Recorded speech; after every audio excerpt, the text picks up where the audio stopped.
여러분, 안녕하세요. 경제적 자유를 추구하는 주식 부자 주부입니다. 저와 함께 삼성전자 장기 투자로 행복한 노후를 만들어 가실 분은 구독과 좋아요를 눌러주시면 감사하겠습니다. 저와 함께 가시면 100% 희망찬 노후가 기다리고 있다는 말씀을 드리고요. 불안한 노후, 저와 함께 걱정 없이 날려보내시기 바랍니다.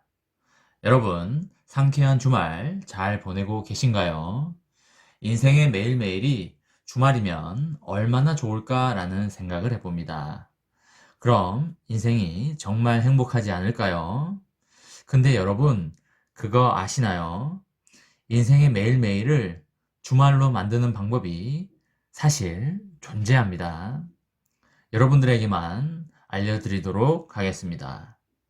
그 방법은 바로 삼전과 삼전후를 많이 모아서 3개월마다 배당금을 받으면서 본인이 하고 싶은 일을 하면서 일생을 보내면 매일매일을 주말의 기분처럼 보낼 수 있습니다. 여러분과 제가 반드시 실천하셔서 행복하고 즐거운 인생 만들어 가시기를 진심으로 바라보도록 하겠습니다. 여러분, 다들 자동차 타고 다니실 겁니다.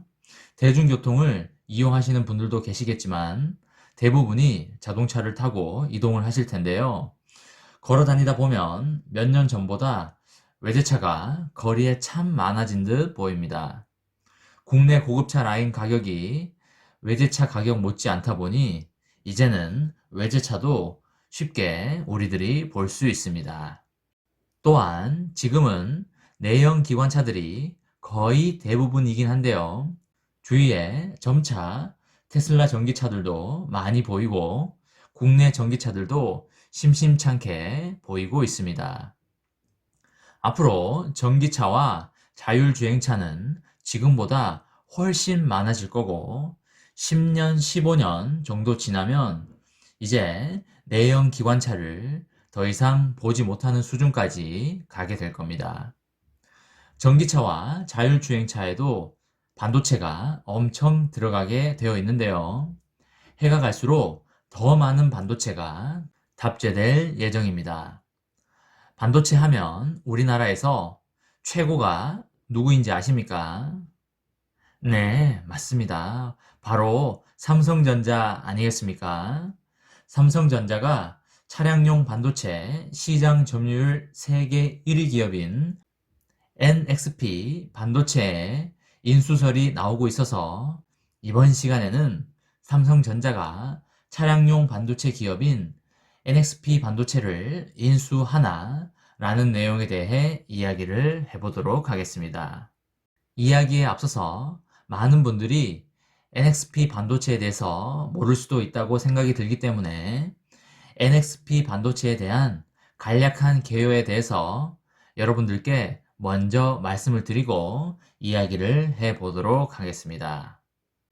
자, 다음 사진을 보시면 NXP 반도체라고 나오고요. 차량용 반도체라고 적혀 있습니다. 첫 번째 보시면 전기차 시대가 도래를 하고요. 내연기관 차량에서 전기차로 바뀌게 됩니다. 전기차 시장의 본격 성장이 예상이 됩니다. 그리고 미국 나스닥 시장에 상장이 되어 있고요. 차량용 반도체 시장 점유율 1위 기업입니다. 2020년 4분기에 26%가량의 주가 상승을 보여줬고요. 주요 고객사로는 BMW, 포드, 혼다, 토요타, 현대, 테슬라 등 주요 완성차 제조사들이 있습니다. 그리고 네덜란드 회사이고요. 매출의 절반이 차량용 반도체로 이루어져 있습니다. 차량용 반도체는 시장 진입 장벽이 높아서 공급사가 쉽게 바뀌지 않는 특징이 있고요. 차량용 반도체는 고객사의 품질 인증을 받기까지 3년에서 5년간의 많은 시간이 걸리기 때문에 시장 진입 장벽이 매우 높은 시장입니다. 삼성전자와 퀄컴이 인수를 노리고 있다는 이야기가 시장에서 과거에 나왔었습니다. 12개월 선행 주가 비율인 PER이 19배로 경쟁사인 텍사스 인스트루먼트의 27배보다 한참 낮은 저평가 수준을 보이고 있습니다. 여러분, 반도체는 우리나라 전체 수출 품목 가운데 가장 큰 비중을 차지하는 효자 산업입니다. 그리고 우리나라 반도체의 경쟁력을 이 정도로 끌어올린 기업이 바로 삼성전자입니다. 삼성전자는 1992년 세계 최초로 64D램을 개발한 이래 글로벌 반도체 산업을 주도하는 위치에 올랐습니다. D램과 낸드 플래시 메모리 반도체 부분에서 세계 시장 점유율 1위 기업이고 전체 반도체 시장에서는 인텔에 이은 2위에 올라 있습니다. 반도체는 삼성전자의 이익에서 가장 크게 기여하는 분야일 뿐만 아니라 향후 성장세가 꾸준히 지속될 것으로 전망되는 분야이기도 합니다. 세계 반도체 시장은 지난 2017년과 2018년에 유례없는 호황을 누렸고요. 올해부터 다시 성장세로 돌아서며 향후 2년 내에 약 542조 규모를 넘어설 것으로 전망이 되고 있습니다. 특히 자동차용 반도체 시장이 가파르게 성장을 하고 있고요. 자동차의 여러 기능이 점점 자동화되고 있을 뿐만 아니라 전기 자동차 등 친환경 모빌리티와 자율주행 등의 미래 모빌리티 시장이 급격하게 커지고 있습니다. 이미 반도체에 뚜렷한 강점을 가진 삼성전자의 입장에서 성장 동력이 이처럼 뚜렷한 자동차용 반도체는 훌륭한 미래 먹거리일 수밖에 없고요. 이에 따라서 삼성전자는 2018년에 엑시노스 오토를 선보이면서 자동차용 반도체 시장에 본격적으로 뛰어들었습니다. 지난해 말에는 글로벌 자동차 수요 회복이 예상됨에 따라 차량용 인포테인먼트 시장을 본격적으로 공략하기 위한 조직 재정비에도 나서기도 하였습니다. 자동차용 반도체 시장은 21세기에 들어서 꾸준히 큰 폭으로 성장을 하고 있습니다. 엔진, 브레이크, 배기가스, 창문 개폐 등을 포함하여 소프트웨어에 의해 제어되는 분야가 점점 많아졌고 첨단 운전자 보조 시스템 ADAS와 차량용 인포테인먼트 IVI가 발달했기 때문입니다. 아울러 올해를 기점으로 3세대 전기차의 본격적인 등장, 그리고 자율주행 기술의 비약적인 발전과 같은 미래 모빌리티 시대가 도래를 하고 있습니다. 2025년 유럽의 일부 국가를 시작으로 전 세계 내연기관 자동차는 대략 10년에서 15년 이내에 완전히 퇴출될 것으로 예상이 되고 있습니다. 인류의 육상 교통을 책임지고 있는 자동차 대부분이 교체되어야 하기 때문에 자동차용 반도체 시장의 규모는 앞으로 계속 커질 수밖에 없을 것입니다. 자동차용 반도체 시장은 지난해 약 48조 8천억 규모에서 2040년 최대 217조 원까지 4배가량 성장할 전망입니다. 이 전망대로라면 20년간 연평균 성장률은 7.7%나 되는 걸로 예상이 되고 있습니다. 자동차용 반도체가 가장 많이 쓰이는 분야는 IVI, 텔레매틱스, ADAS, 전기 파워트레인 등 4개 분야인데 2019년 기준에 이 4개 분야는 전체 자동차용 반도체 분야에서 약 45%를 차지하고 있으며 2040년에는 약 80%를 차지할 것으로 전망되고 있습니다. 2018년 기준으로 자동차 한 대당 약 400달러어치의 반도체가 들어갔는데 2022년경에는 600달러를 넘어설 전망이고 자율주행이 대중화되는 시점으로 예상되는 2024년경에는 대당 1000달러를 훌쩍 넘길 것으로 보이고 있습니다. 이러한 자동차용 반도체 시장에서 삼성전자는 후발주자에 속하고 있습니다.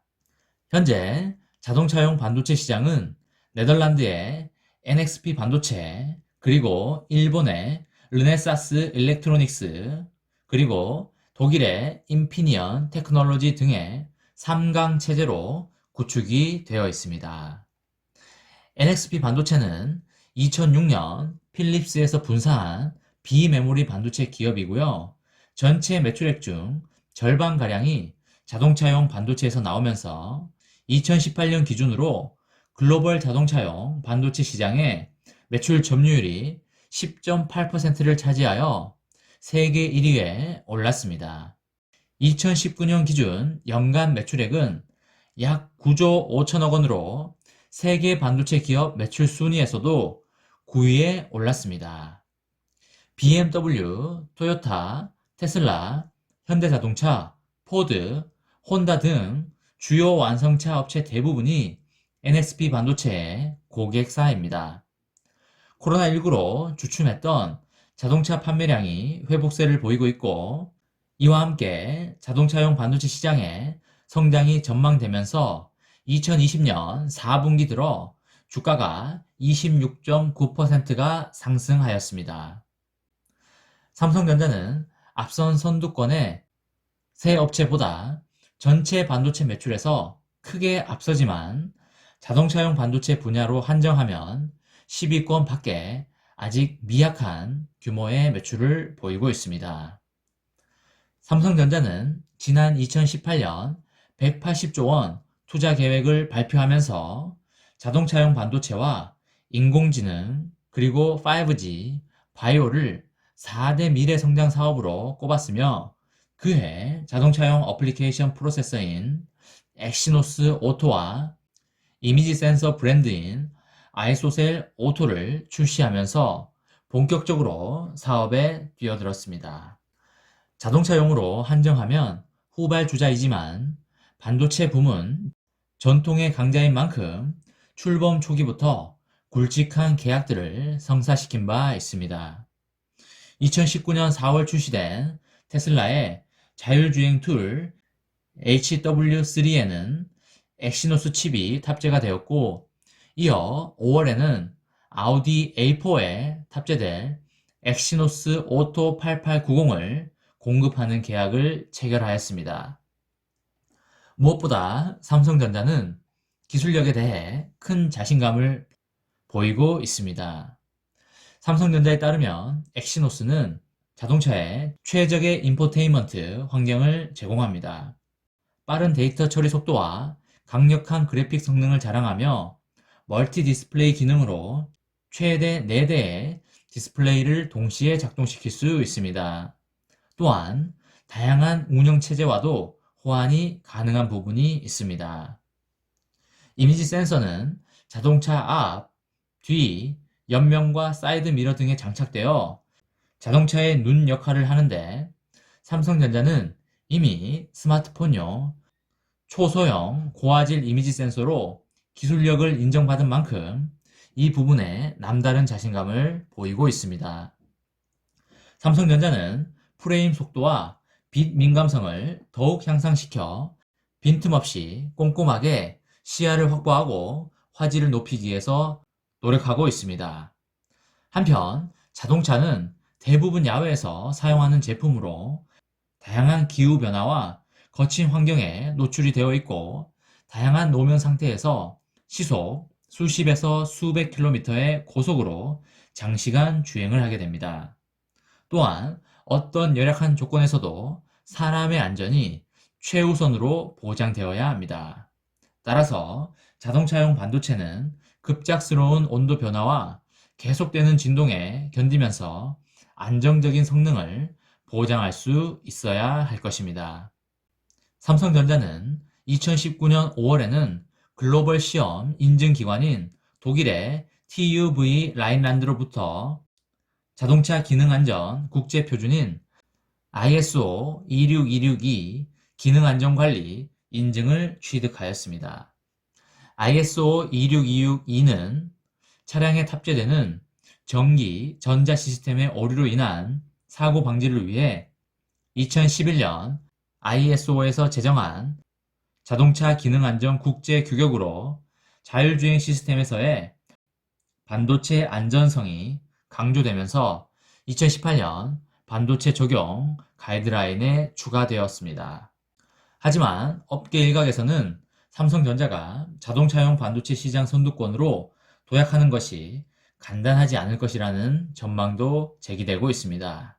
그 주된 이유는 안전과 신뢰성에 있습니다.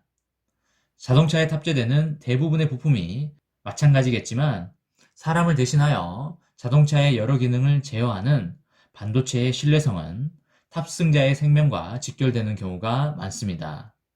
과거에 비하여 자동차의 급발진 사고가 늘어난 것도 전장 부품의 비중이 늘어나고 그만큼 오작동 가능성도 커졌기 때문으로 볼 수 있습니다.